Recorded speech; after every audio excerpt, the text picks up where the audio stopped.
Bienvenue à cette 5e capsule historique relatant une des facettes de l'histoire de Cowansville, celle de l'histoire du moulin à grains.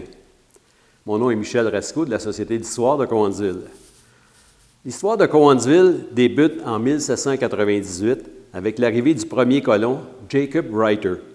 Peu de temps après s'être installé, Reiter construit sur la rive sud de la rivière Yamaska, tout près du présent pont de la rue Sud, un moulin à grains qui sert aussi de moulin à scie. Ce moulin, quoique très rudimentaire, attire les fermiers de la région environnante. La vie devient un peu plus facile à proximité de ce moulin.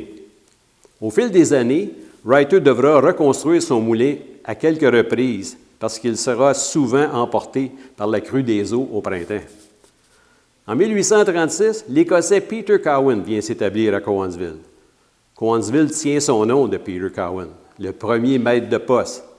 L'année suivante, en 1837, un des frères de Peter Cowan, William, un commerçant de Montréal, avec l'aide de son associé William Carter, achète le moulin de Reiter, puis décide de construire de l'autre côté de la rivière un moulin à grains de type anglais, un solide bâtiment de pierre de 2 étages avec grenier.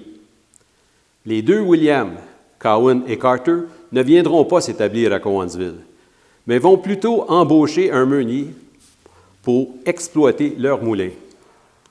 En 1855, William Cowan, copropriétaire du moulin à grains, décède. Le moulin est alors mis en vente et c'est son frère Peter, toujours maître de poste, qui prend la relève et achète le moulin à grains. Vers 1860, il vend le moulin à grains à un dénommé George Willard. Willard cède aussitôt le moulin à son gendre, Sidney Smith. Les affaires vont bien pour Smith jusqu'au mardi 20 avril 1869, lorsqu'une crue des eaux catastrophique frappe la région, causant de lourds dommages. Le moulin à grains est partiellement détruit par les glaces descendant la rivière Yamaska, le rendant inutilisable pour le meunier Smith. Cette crue catastrophique va aussi causer une des pires tragédies de l'histoire de Granby. Le mercredi soir 21 avril, vers 19h, une douzaine de personnes s'étaient arrêtées sur le pont reliant la rue principale à la rue Mountain à Granby. Ils voulaient observer la descente des glaces, quand soudainement le pont commença à trembler et en quelques minutes, toute la structure s'effondra, provoquant la mort de 11 personnes.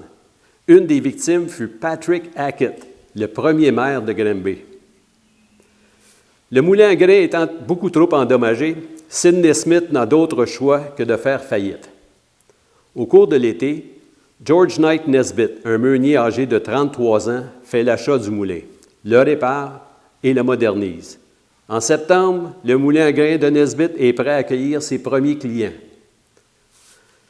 20 ans plus tard, en 1889, une génératrice électrique est installée au moulin à grains et 18 lampes électriques sont installées sur les poteaux de la rue principale. Ces lampes s'allument le 1er septembre. C'est la première fois qu'il y a de l'électricité à Cowansville. Au cours des années suivantes, Nesbitt signe des ententes pour l'éclairage des rues avec le conseil municipal. Petit à petit, l'entreprise électrique augmente sa puissance et son réseau. Au mois d'août 1902, les rues de Cowansville sont soudainement plongées dans le noir. En effet, le conseil municipal et George Knight Nesbitt sont incapables de s'entendre au sujet d'un nouveau contrat.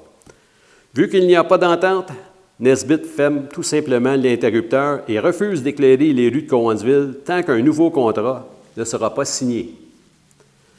Finalement, au début de mars 1903, après avoir été dans l'obscurité pendant 6 mois, les rues de Cowansville sont éclairées à nouveau, car le conseil municipal vient de conclure une nouvelle entente avec le nouveau propriétaire du moulin et de la génératrice électrique. En effet, Nesbitt, ayant décidé de prendre sa retraite, vient de céder son entreprise à son gendre Nelson Buzzell. En 1917, Buzzell vend sa compagnie électrique à la Southern Canada Power, mais continue toujours l'exploitation du moulin à grains. Puis en 1947, Buzzell est toujours propriétaire du moulin, mais il a cessé de l'exploiter. La ville fait alors l'acquisition du barrage du moulin, situé près du pont de la rue Sud, barrage qui était la propriété de Bozell.